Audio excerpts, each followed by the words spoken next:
dialogue with Pakistan so that we can address our issues and achieve peace. In conclusion, and before I take your questions, I'd like to know that India likes to present itself as a net security provider. The United States subsidizes the Indian economy, the Indian military, on the basis that it's to be a net security provider. India's actions have shown, as a result of this conflict, that they are a source of insecurity, not a source of security for the region. The true net security provider for our region and beyond will be peace between India and Pakistan. The President of the United States has a unique opportunity to deliver on his commitment to peace within the context of India and Pakistan. The United States enjoys good relations with Pakistan and enjoys good relations with India. From tomorrow, we will be starting our engagements in DC, where we'll be engaging with representatives of the United States government, of the United States Parliament, and we will be seeking to encourage the United States and other international players to play their role to facilitate this process. I thank you, and I look forward to taking your questions. After this statement, the floor is open. Yes. Thank you, Minister. Nice to see you again on behalf of the United Nations Correspondent Association. Thanks for the press conference. I have two questions. My name is Betül Yürük with CNBC Turkey. First, a global question maybe. Do you believe current tariff policies under the Trump administration are harming developing nations like Pakistan? And my second question will be more of a bilateral question. Turkey and Pakistan have long enjoyed very close political ties. And recently, with drone sales on the rise, can defense trade reshape economic ties between the two countries, between Pakistan and Turkey? Thank you. Thank you so much. As far as the tariff policies are concerned, I think everybody has their own experience. I believe that every crisis has an opportunity, and while the tariff policies surely pose challenges, they also pose great opportunities, particularly in the context of India and Pakistan, US and Pakistan. What it means is we're able to have a more comprehensive dialogue about overall trade between Pakistan and the United States. Trade between Pakistan and the United States has the sort of the largest market for Pakistan, but we still haven't managed to unlock the true potential of this relationship. So while there are challenges in this whole in the context of tariffs, we believe that there's a opportunity in this crisis. We will be availing this opportunity, hopefully, for economic benefit, not only for Pakistan but also for the United States. There's a trade delegation coming soon to DC to engage with the Trump administration on economics, on trade in general. As far as Turkey and Pakistan, we have a long history. Our relationship has stood the test of time. The people of Pakistan deeply appreciate the role that the government of Turkey, but also the people of your country, played in this during this conflict. As far as defense sales or our economic cooperation, I'm sure that will also grow from strength to strength. Turkey has always played a responsible role on the global stage, and I do hope that even in this context, they're able to advocate for dialogue and diplomacy in the pursuit of peace. Dr. Siam. Thank you so much, Abdul Hamid Sayam. Nice to see you again. I'm from Arabic Daily, Al-Quds Al-Arabi. Have you traced any involvement of Israeli military and Israeli drone in the attack on Pakistan? There are some reports say that immediately Israel, of course, they declared their support to India, but have you traced any weapons coming from Israel? And allow my, did you have another question also? Yeah, it's related to it. Don't you see also that India is copying what Israel is doing in the occupied West Bank by allowing the settlers to take over the land And now India is copying that by allowing Indians to settle in Kashmir. Thank you very much. Thank you very much for your very pertinent and important questions. As far as the details of the Israeli equipment involved, I'll allow my team to expand if necessary. As far as I'm aware, absolutely. Israeli drones were used during India's attack on Pakistan. The parallels you draw, obviously, let me emphasize from the outset, there's no meaningful comparison that I can make between the plight of the Palestinians and the plight of Pakistan, the plight of Kashmir. What we're seeing in Gaza, what we're seeing in Palestine is uniquely outrageous, inhumane, and condemnable in all shapes, forms, and terms. Having said that, there are certain parallels that can be drawn. The actions of the Indian government post-2019 to do with the imposing demographic changes within Kashmir does draw parallels between what the settler program within the West Bank. As far as being inspired, India being inspired by the Israeli government, unfortunately it's being inspired in all the wrong ways. Its conduct outside of international law, its violation of international governments, the United Nations Charter, the arrogance with which it thought it could get away with this, that you can just scream terrorism and it justifies that you can attack any Muslim country at whim. It's based on these building of precedents that we've seen over time, be it in the context of the Iraq War, and obviously the actions within Gaza recently have inspired some of the actions by the Indian government. But Mr. Modi is sort of the Timu version of Netanyahu. Okay? It's a poor copy.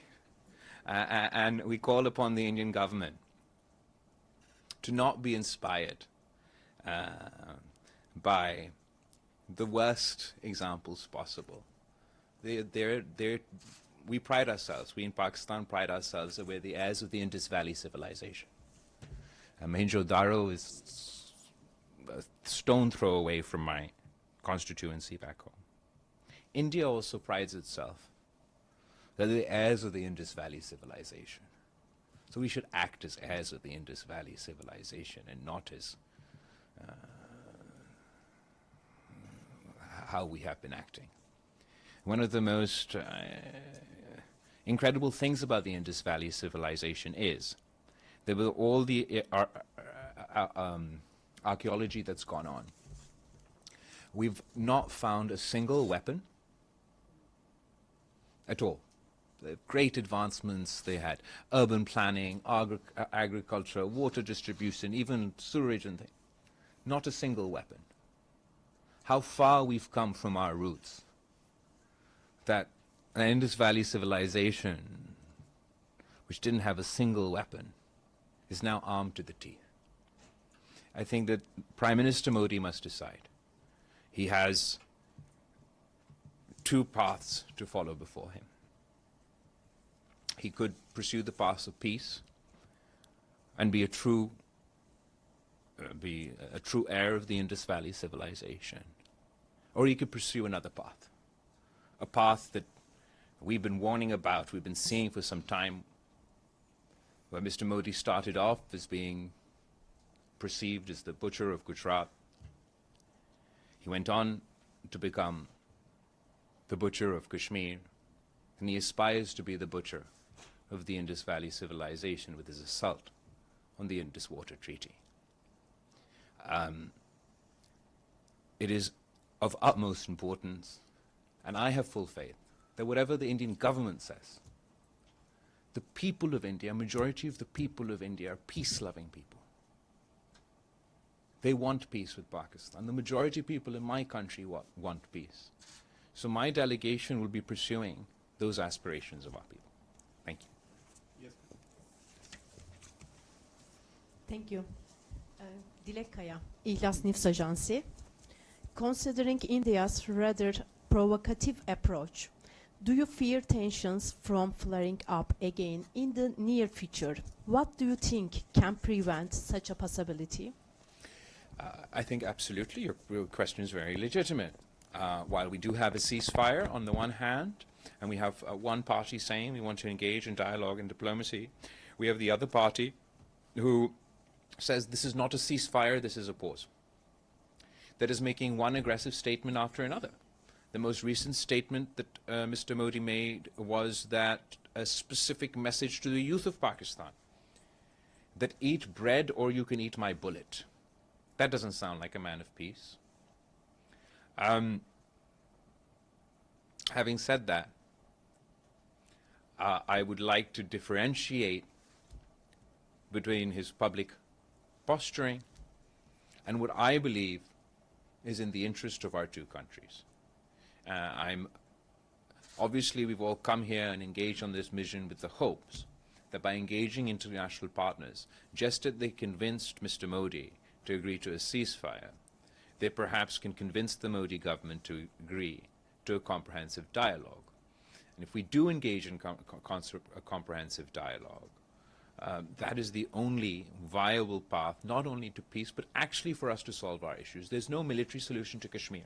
There's no military solution to terrorism. There shouldn't be a military solution to our water dispute. So that's the only worthwhile path to follow. Mr. Nasser. Yes, sir. It's not a question, it's just a clarification. When you said that Pakistan shot down 6 Indian aircraft and they offload their payload as well. So you were talking about the location. What was the location of the, hold on one second. Can you elaborate about the location of the shot down plane? I mean, to my understanding, it was like in a territory of Pakistan. Because no, they're not in the territory. They weren't. Just we were part of Pakistan. First of all, as far as it took India. One of Pakistan's great strengths throughout this whole conflict was our credibility and our transparency. Our transparency with the media and our transparency with our international partners. And we did shoot down 6 planes. Even the shooting down of those 6 planes was Pakistan showing restraint. Pakistan had 20 Indian planes locked that night. But only 6 planes had released their load on Pakistan when they targeted the civilian infrastructure within Pakistan. And the Pakistani military demonstrated immense restraint when they only targeted those 6 planes. But I think it's very telling that it took India a whole month to admit that it lost those 6 planes. And I think that it goes to show that when one country is telling the truth to its people, the truth to the international community, and the truth to the media, and another country is hiding the truth from its own people, from the international community, and from the media, then it should be obvious to all that who's on the right side of history and who's on the wrong side of history. Ephraim, followed by me. Thank you so much. Good to see you, sir. Ephraim Kusaifi from Arab News Daily. In 2019, when India moved to change the status of Kashmir and annex it, you have launched a campaign also against that move. But the sense back then and until now was that the response has been, this issue has been fading more and more from world attention. What makes you think this time that your efforts, that the world is going to listen, actually, that you will convince the world to engage? I think you're absolutely right to point to 2019. And I think something that's significant about that is everything that Pakistan has been warning about India has been proven true. We were saying that they're not interested in international law. We were saying they're increasingly becoming a rogue state. And they've demonstrated by their actions in 2025 that that's exactly what they are. The difference between 2019 and 2025 is we went to war.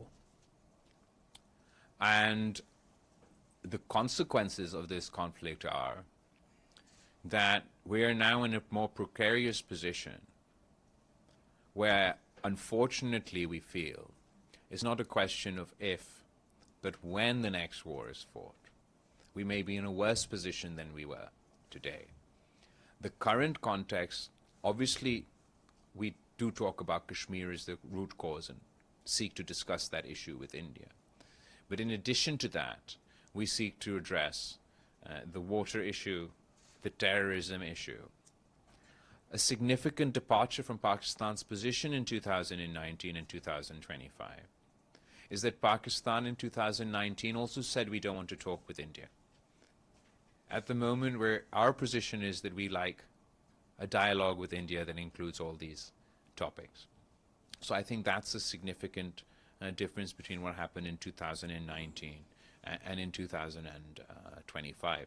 As far as the interest, the international community's failure to act, the effectiveness of the campaigns post-2019, that all stands. But having said that, given the threat that India's actions poses not only to India and Pakistan, but nuclear war isn't confined to just India and Pakistan. The consequences of that will be felt by the world. So it is incumbent on all of us to play our role to ensure that both India and Pakistan act as responsible neighbors and address their issues through dialogue and diplomacy. Mia Azim, followed by Mr. Ahmed. This is Azim Mia from Geo and Young in the News. And now you were busy with the multilateral diplomacy here at the United Nations. From tomorrow, you will be entering to the bilateral diplomacy in Washington. So give us a sum up what you have achieved here and what are your targets in the bilateral, bilateral relationship, Pak-American relationship, and Shashi Tharoor with Indian delegation is also there. Is there any chance of coming across, any chance of dialogue, or any chance of confrontation? John, as far as our the multilateral component is concerned, I think that our trip to New York has been and to the UN has been very successful. We've engaged with the OIC, we've engaged with the E10, we've engaged, as I said, the UN Secretary General, the President of the Security Council, various permanent representatives of member states, and everybody has been very, very receptive to Pakistan's position on the Indus Water Treaty, to Pakistan's commitment to dialogue and diplomacy in pursuit of peace. Everybody has been very appreciative for Pakistan's transparency, particularly with our offer, or our Prime Minister's offer, for an investigation into this attack during the conflict. So in that context, I think it's been a very fruitful and beneficial use of our time here in New York. As we go on to DC and to other countries, we have our own brief, and our India counterparts will have their own brief. Ours is a mission of peace, a mission of advocacy for dialogue and diplomacy. I'm not quite sure what the other side is doing. They go around and they show a picture of a man with a beard leading funeral prayers. And this delegation goes around violently sort of shoves this picture in everybody's face. And they say, look, this guy is a terrorist. And the fact of the matter is, this man is not a terrorist. Pakistan happens to have a name similar to one of the sanctioned people, but he's not. So during the conflict, India relied on disinformation. Post-conflict, India is still relying on disinformation. This idea that you can paint all Muslims with the same brush, that you can just use the word terrorism and your own country will be convinced, the international community will be convinced. Maybe that worked in 2001, in 2003, but it doesn't work so well in our context in 2025. I call upon the Indian government to be honest with themselves, to be honest with their people. The fact of the matter is the people of Pakistan and the people of India are less safe today than they were yesterday. And it's my responsibility to keep my people safe. It's their responsibility to keep their people safe. We have not discussed terrorism. When is the last time that Pakistan and India had a conversation about terrorism? We have no intelligence sharing over terrorism. We have no coordination over terrorism. So how are we meant to combat terrorism? It's almost a self-defeating purpose. That you continue to insist you're so passionate about terrorism, but then refuse to work with countries to combat that very menace. Similarly, how is it within the interest of India, within their security interests, within their economic interests, to allow this precedent to be part of their official state policy? Forget about the fact, no, don't forget about the fact, but let's keep to one side that it's a violation of international law, a violation of UN Security Council resolutions. What's the logic? That without any proof, without any evidence, anywhere, if there's a bomb attack in India by anyone, it means you'll send your planes into the air. Then you'll shoot missiles over, nuclear-capable missiles over into your neighboring country. Does that bode well for investment in India? Does that mean that their people's lives are more secure? Does it deter terrorists, or does it encourage terrorism? Terrorists want to create confusion. They want to spread fear.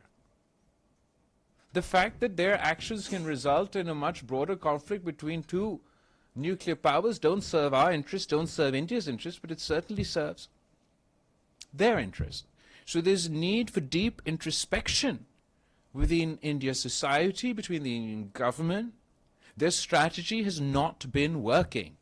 They must recognize that not all Pakistanis are terrorists, no matter what their government says to them.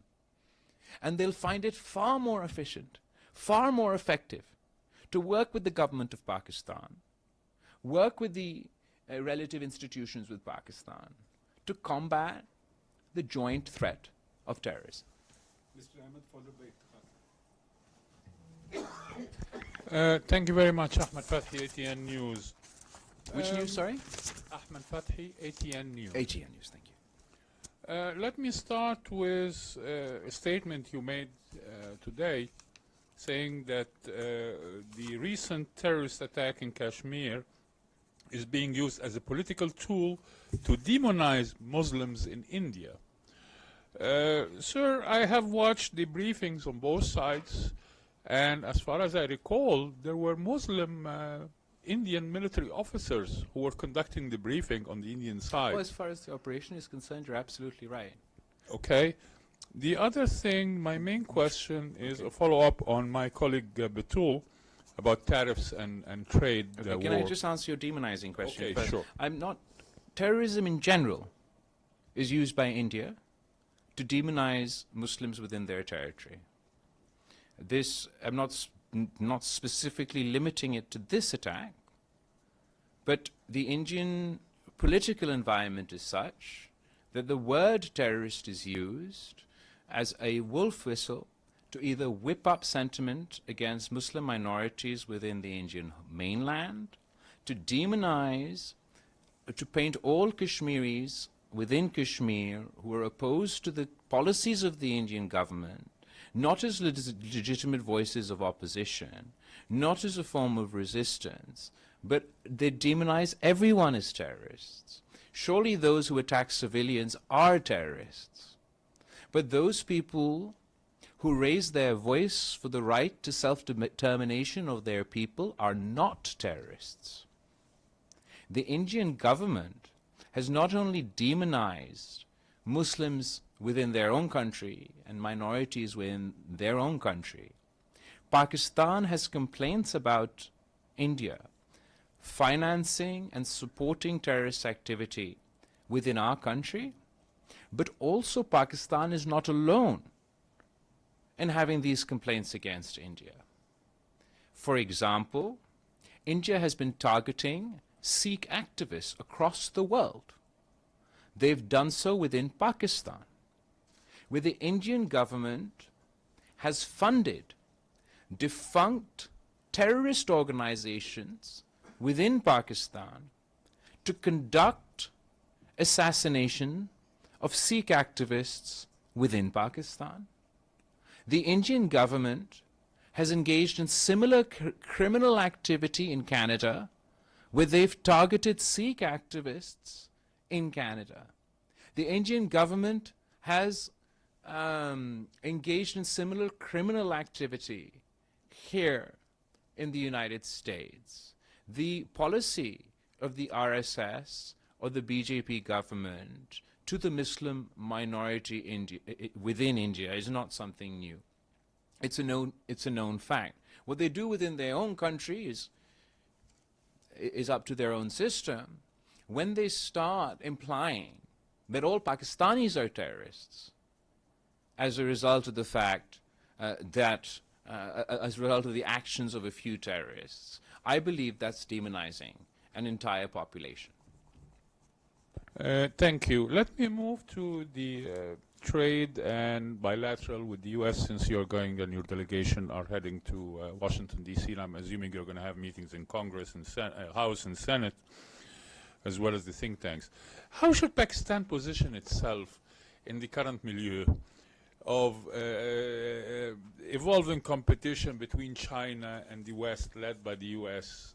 In the current environment, especially given that you have the CPEC, the China-Pakistan Economic Corridor project, which have economic significance and rising as well global scrutiny of strategic infrastructure investments. What's your message going to be to Congress to rebuttal this accusation of being that you are warming up more to China? We have economic relationships with both the United States and China. I kind of find it absurd for anyone to argue that one is not to have economic relations with any one country. For example, the United States has heavy competition with China, right? But they do a lot of trade with China. So Pakistan... With tariffs? Well, there's a tariff back and forth so far, but they do a lot of trade with each other, do they not? And surely it serves the interests of both countries that Pakistan, while obviously it'll continue to do trade with its neighbor, that it also continues to do trade with the United States. What I do appreciate about the U.S. government at the moment is that they are talking about a more comprehensive dialogue with Pakistan about the scope of our trade. We're confident in our relationship with our neighbors, and we're optimistic about the trajectory of our relationship with the United States. That is going to be the last question because the delegation has a meeting lined up with the PGA. Thank you. Mr. Harali from Associated Press of Pakistan. Sir, part of my question has been asked by my colleague, but I would like you to elaborate. After your meetings with permanent and non-permanent members, individually and collectively, do you, and your emphasis on them to realize their duty towards people of Kashmir, do you think you have been able to move them to take some action to, that any initiative will grow from this interaction between you and the Security Council? Specific to Kashmir, I mean broader, as far as our Pakistan's call for dialogue and diplomacy in pursuit of peace, and encompassing many topics, including terrorism, including Kashmir, including water, I found receptiveness to that.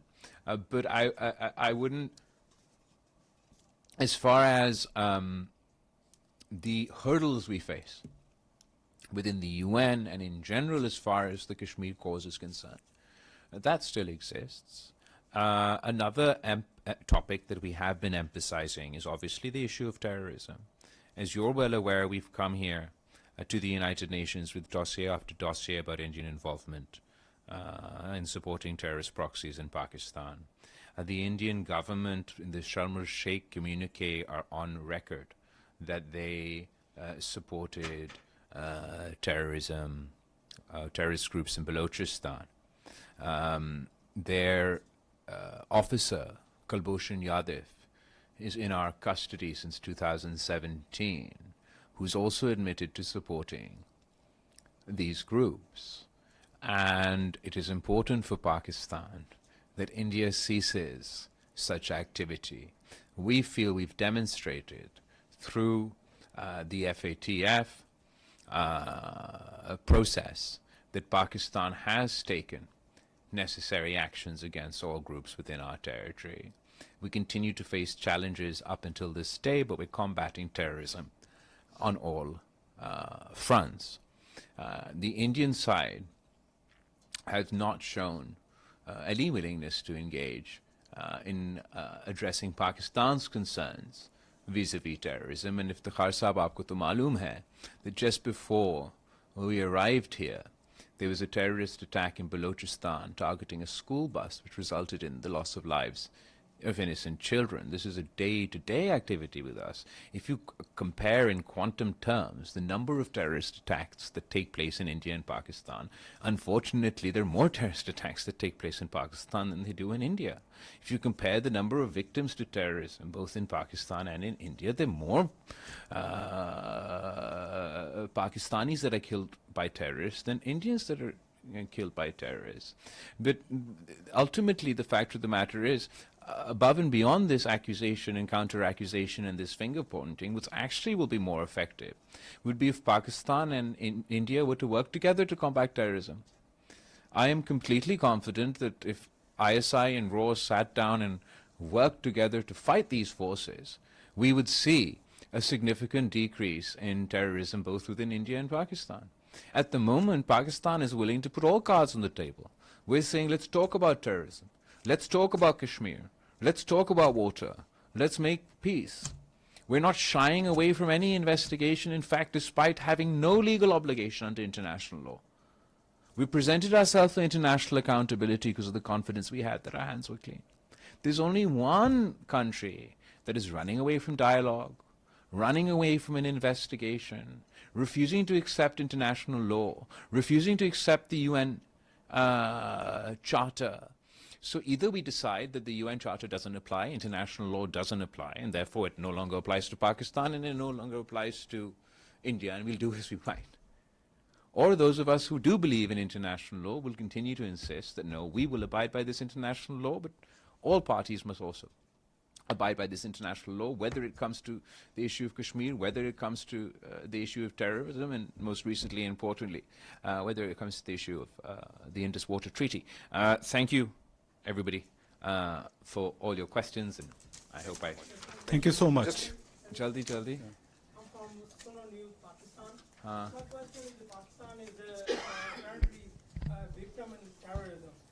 So TTP is very active in that region, and apparently India is supporting TTP. Is there, we raise the voice and the world can listen our voice to support us in this terrorism against these terrorist groups, especially in TTP? Both groups, the TTP, the PLA, and other such terrorist groups, Pakistan has their complaints about the cross-border support from various neighbors. We've presented this proof before this forum and other forums.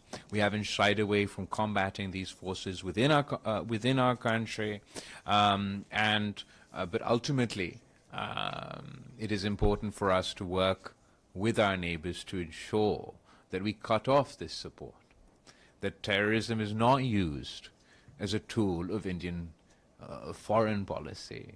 It's something that everybody has to understand, that if they think that they can fund some terrorist group today to kill some Sikh activists, tomorrow those very groups will form a problem for them. It's not possible that a non-state actor somewhere is a terrorist and the very same group is your ally in another context. The international community as a whole has to agree that this ambiguous policy as far as non-state actors are concerned, and the inconsistency as far as our policies vis-a-vis terrorism is concerned, needs to be addressed. Pakistan has been a very responsible partner in the fight against terrorism. We've suffered in the fight against terrorism. We've learned and grown as a result of our combat experience with these terrorists. We've learned our lessons. It's now time for the world